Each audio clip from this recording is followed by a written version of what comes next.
sido revelado el plan de Nicolás Maduro y vamos a ver de qué se trata este plan de la dictadura. Recordar que se encuentra en su momento más vulnerable tras ser expuestos por Estados Unidos y en esta operación Guacamaya. Pero vamos a escuchar cuál es el plan de Nicolás Maduro que se ha revelado ya al mundo.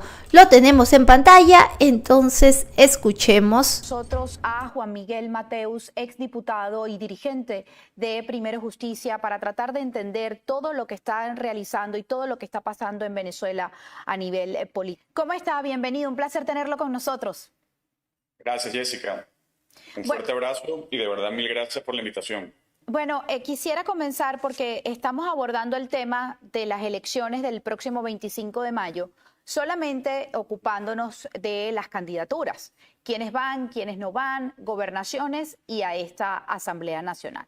Pero hay algo que poco se habla y poco se está tratando, y es el tema de la reforma constitucional que ya desde el régimen de Nicolás Maduro se ha adelantado. ¿Cuáles son parte de sus intenciones? ¿Cómo evaluar esto? ¿Qué podemos esperar de esta reforma? ¿Qué nos debe preocupar y a qué debemos tener el ojo puesto? Me parece muy importante y oportuna la pregunta porque creo que es el tema más definitivo de la política nacional. Es decir, si tuviese que ponerse un rótulo a lo que quiere hacer Maduro, yo creo que este es el plan definitivo de Maduro. Es con lo cual él quiere adelantar su intención, su pretensión de consolidarse en el poder y de perpetuarse en el poder para siempre.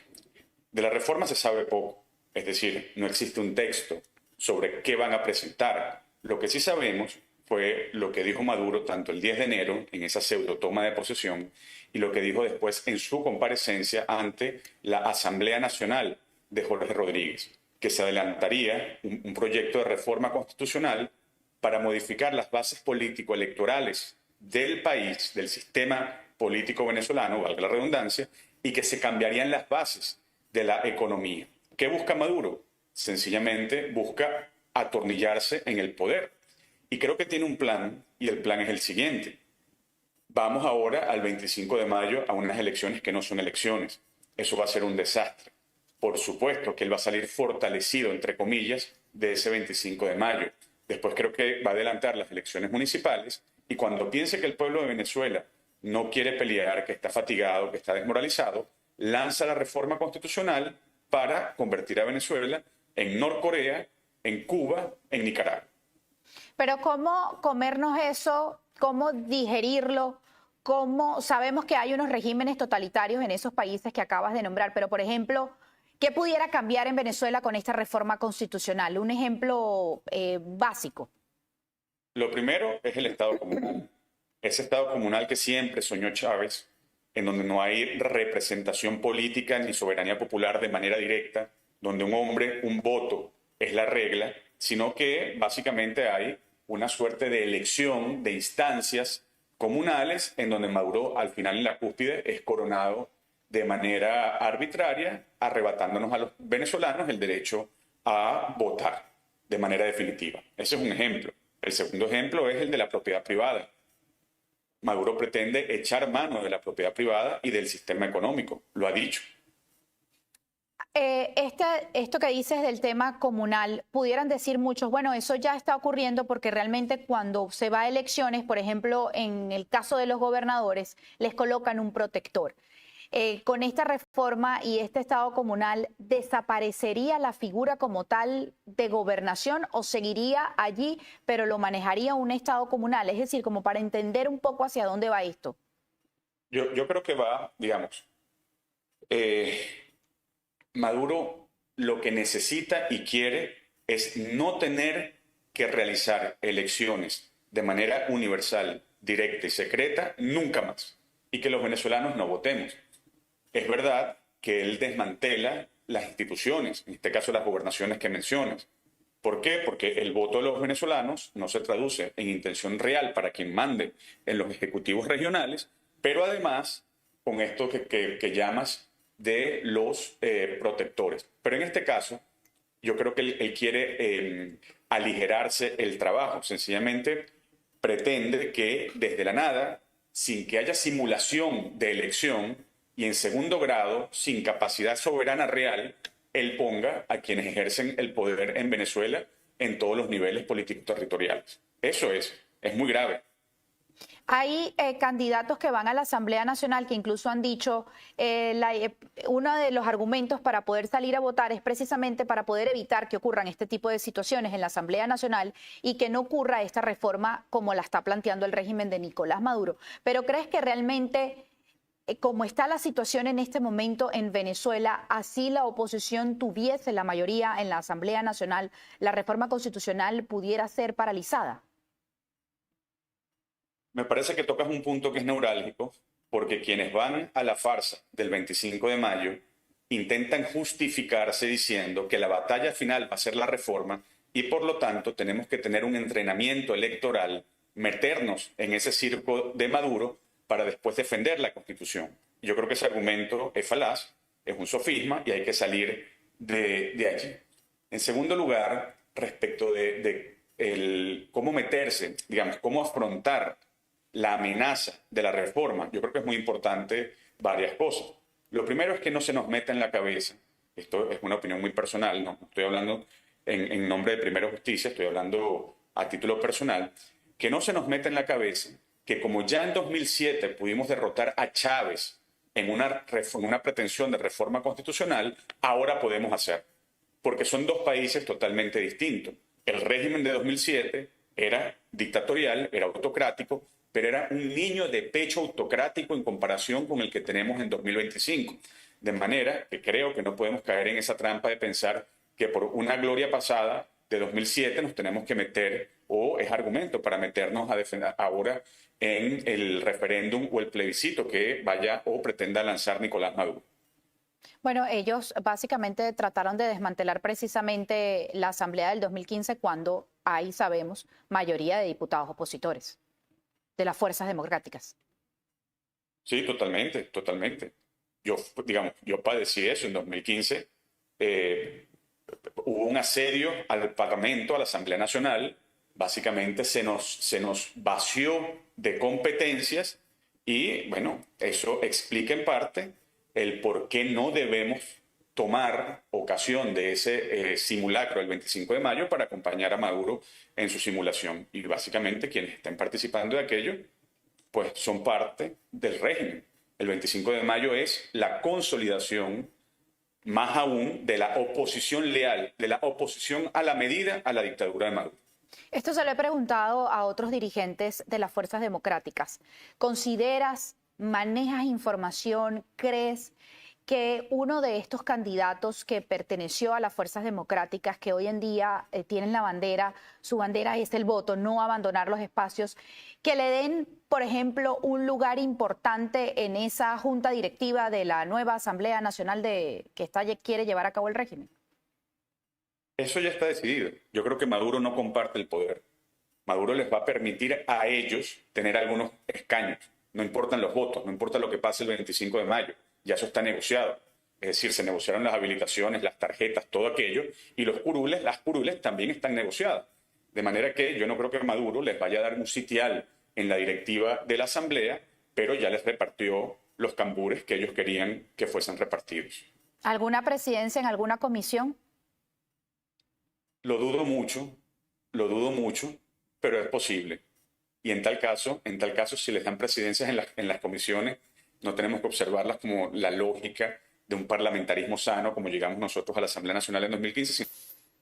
Seguimos conversando con Juan Miguel Mateus, exdiputado y dirigente de Primero Justicia, y yo dejaba una pregunta en el bloque anterior, y tiene que ver con estas informaciones que se han conocido de manera extraoficial, porque es que la realidad es que hasta este momento no hay un acceso amplio a esta lista realmente de candidatos, de lado y lado, más allá de la campaña que está haciendo cada uno en los estados a los que está lanzando su candidatura, obviamente. Pero se está diciendo que muchos nombres que, por ejemplo, van a la gobernación también se estarían postulando a la Asamblea Nacional. ¿Cómo está pasando esto? ¿Cómo el sistema lo está permitiendo? ¿Esto es legal de alguna forma dentro de la ley electoral? Sí. Bueno, lo primero, creo yo, Jessica, es importante saber que no hay lado y lado. Es un solo lado, es el gobierno con su oposición leal, con sus auxiliares de dictadores. Eso es lo más importante. Y en segundo lugar, pues tener con mucha claridad que no existe ninguna justificación constitucional, política, de legitimidad para que estas elecciones se produzcan como se están produciendo. La primera irregularidad es que de lo que se deriva de la Constitución tendríamos que, o la Asamblea Nacional tendría que ser un cuerpo de 167 diputados, por el principio de proporcionalidad, por la representación de las minorías, por el sistema electoral mixto venezolano. Y Nicolás Maduro lo lleva a 277 diputados, se inventan una lista nacional y también viene esta irregularidad, porque nadie le pone el cascabel al gato, que es que se permite, está prohibido en el sistema electoral, está prohibido que se ejerza al mismo tiempo una candidatura a un cargo ejecutivo y a un cargo legislativo, y en este caso se permite. Básicamente es una irregularidad más, pero creo que es la menor.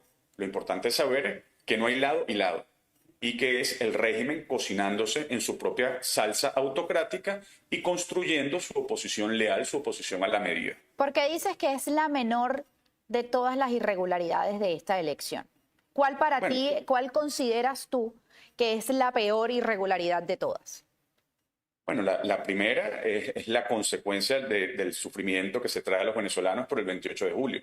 No hay división de poderes, no hay poder electoral que sea independiente. Esa es, digamos, como la raíz de todo el asunto. Lo segundo, que es más político que jurídico, netamente político, es, otra vez, la confección de una oposición a la medida, una oposición leal a Nicolás Maduro, eso que yo he llamado auxiliares de dictadores. Y eso tiene que saberlo el pueblo de Venezuela, porque el pueblo de Venezuela tiene que hacer que asuman la responsabilidad quienes quisieron meternos en el 25 de mayo y quienes le sirvieron la mesa a Maduro en este intento de perpetuarse en el poder y pasar la página del 28 de julio. Más allá de lograr un cargo, más allá de lograr una habilitación, ¿se pudo haber negociado algo más?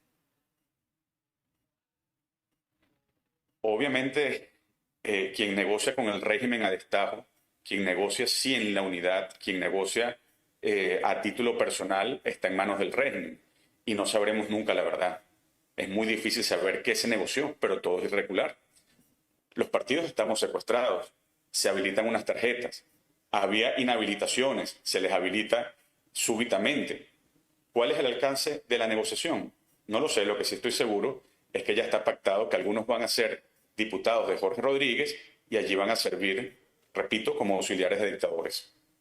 Esta operación Guacamaya, este golpe que recibió el régimen de Nicolás Maduro con la salida por fin de 5 ciudadanos venezolanos que no debieron estar nunca detenidos, privados de su libertad y perseguidos por el simple hecho de querer defender la democracia. Este golpe, ¿cómo ves, cómo afecta al régimen de Nicolás Maduro en el futuro? Sé que han dicho que definitivamente se ha demostrado que son vulnerables, pero ¿crees que esto quede allí?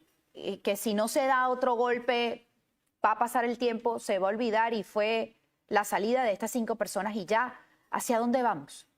Bueno, creo que tú lo trataste muy bien cuando comenzó el programa, las mentiras de Diosdado Cabello. Yo creo que sobre eso no hay que detenerse más, sencillamente me parece. Hay que alegrarse por la libertad de unas personas que son valiosísimas para Venezuela, de unas personas que están luchando y han luchado y seguirán luchando, y esa es la buena noticia. Lo que pasa en el seno del régimen, en las entrañas del régimen, pues es algo que depende de ellos. Mientras tanto, nosotros creo que hay que darle gracias a Dios y alegrarnos por esa liberación. ¿Cómo pudieran estar ellos en este momento puertas adentro, conociéndolos? ¿Al régimen? Sí. Bueno, el régimen es un cartel de poder, básicamente. Y el régimen es un cartel de poder entremezclado con el crimen organizado, con el narcotráfico, con las autocracias del mundo. Y eso es una inestabilidad permanente. Maduro vive un día a la vez, es decir, pasa en el poder un día a la vez. Pero él sabe que eso es una jauría, que eso es un charco en donde hay babas, hay todo tipo de animal que se entrecome con otro, y eso es lo que él tiene que soportar. Hay otras versiones que dicen que tratan Juan Pablo II siempre decía que el mal se devora a sí mismo, y no podemos perder de vista eso, que un entramado, una estructura de mal como esa, por supuesto que siempre está consumiéndose. Y lo importante es la reserva moral del pueblo de Venezuela, que está observando, que votó el 28 de julio y que quiere cambio. Hay otras versiones, hay muchos todavía, incluso al ver a Diosdado Cabello que se enreda en su propia red de mentiras, valga la redundancia. Todavía hay personas que dudan. Muy bien, como lo explicaste. Sí, pero todavía hay personas, increíblemente, que dudan que pudieron penetrar al régimen de Nicolás Maduro, que es vulnerable. Hay personas todavía que dicen tuvo que haber habido una negociación. Así del otro lado, es decir, María Corina Machado no lo diga, así Estados Unidos salga. Esa capacidad que tiene el régimen en la psiquis del venezolano. Bueno, son muchos años de intento de dominación totalitaria, de controlar a los venezolanos de manera total, y eso, por supuesto, afecta a la gente. Pero yo creo que lo importante aquí es sencillamente ver que hay unas personas que recuperaron su libertad. Y repito, tiene que ser motivo de alegría, porque esa libertad recuperada por las personas que salieron de esa embajada, de esa sede diplomática, es la libertad que tiene que recuperar Venezuela. Y esa es nuestra aspiración. Esa tiene que ser la aspiración de todos nosotros. Ver esto como una posibilidad de salir del escollo y de la desgracia autocrática que nos ha tocado padecer. Estamos acostumbrados a ver al régimen que una vez que recibe el golpe, en algún momento él va a devolver el golpe. Él va a devolver el trancazo. Y hay mucho temor, sobre todo, por los que están en los calabozos, que están bajo su custodia, que pudiera venir una arremetida incluso peor en el tema de la represión y la violación de los derechos humanos en el país. Ya vimos lo que ocurrió en la casa de Magali Meda, que se pararon enfrente de la cámara y se describió a este general, a esta persona que estaba detrás de esta operación en la casa de Magali Meda. Y precisamente contra familiares de los presos políticos. ¿Hay algún temor dentro de las fuerzas democráticas? ¿Han conversado luego de esta operación? ¿Están preparados? ¿Qué puede venir del otro lado? Bueno, Maduro se sostiene por la fuerza. Está sentado en un trono de bayonetas. Él es represión. Después de la brutalidad, o sea, siempre ha mandado bajo el esquema de la fuerza, pero después de la brutalidad del 28 de julio y como se burló de los venezolanos, no tiene otra opción distinta que mantenerse por la fuerza y a los garrotazos. Pero eso tiene un límite, obviamente. ¿Hay expectativa de que puedan ocurrir cosas peores? Lamentablemente sí, el mundo lo sabe. Pero lo que sí sabemos, o sea, lo que tenemos que tener en la cabeza los venezolanos, es que esos porrazos, esa fuerza, como decía Juan Germán Rossio, no es soberanía. Eso no se mantiene en el tiempo y, por supuesto, pueden venir dolores peores, sí, pero tenemos que estar dispuestos a mantener la lucha democrática y a resistir, y eventualmente, pues, Maduro va a salir del poder. Como te decía antes, Maduro es muy frágil por dentro. Yo sé que es muy difícil, ya para finalizar, Juan Miguel, es muy difícil dar una fecha, crear una expectativa, porque realmente nadie sabe cuándo será realmente el final del régimen de Nicolás Maduro. Pero ¿consideras que estamos un poco más cerca? Lo que considero es lo que decía antes, que el mal se devora a sí mismo. Y lo que enseña la historia es que los totalitarismos caen súbitamente. Cuando cayó el muro de Berlín, jamás se pensó que venía la reunificación alemana. Ceausescu cayó en unas horas súbitamente. Entonces, sencillamente es una estructura de mal, se devora a sí misma y los venezolanos tenemos que estar preparados para la reconstrucción nacional. Lo importante es lo que ocurra en el alma de los venezolanos, de manera que sigamos siendo demócratas por dentro y aspirando a la democracia. Juan Miguel, muchísimas gracias por haber estado con nosotros el día de hoy. Un placer. A ti, Jessica. Un saludo. Muy bien, escuchamos a Juan Miguel de Primero Justicia, quien ha revelado los planes de Nicolás Maduro. También mencionó que Nicolás Maduro lo único que lo sostiene es la fuerza, ¿no? Ya no tiene para más esta dictadura, y habló acerca también de que a Nicolás Maduro obviamente ya le está pesando todas las traiciones que está teniendo dentro de su propio círculo, dentro de su propia cúpula de poder y ha hablado que ya los venezolanos deben estar preparándose para la reestructuración de Venezuela cuando caiga la dictadura de Nicolás Maduro, la cual han mencionado que cada vez está más cerca. Hemos visto una dictadura desesperada tras quedar en ridículo cuando Estados Unidos logró el rescate de estos rehenes. ¿Cómo ha actuado la dictadura? Una vez que Magali Meda se encontraba ya a salvo en Estados Unidos, fueron primero a su hogar, que ese hogar que compartía junto a su esposo, y posteriormente el día de hoy han ido a la casa de su madre. Se están metiendo con lo más sagrado, como ha dicho Magali Meda, con la familia, ¿no? Entonces Nicolás Maduro no tiene escrúpulos y esta alerta internacional ya ha tenido respuestas, como lo hemos visto. Entonces déjame saber en la cajita de comentarios qué opinas sobre este hecho, qué opinas de lo que viene realizando la dictadura de Nicolás Maduro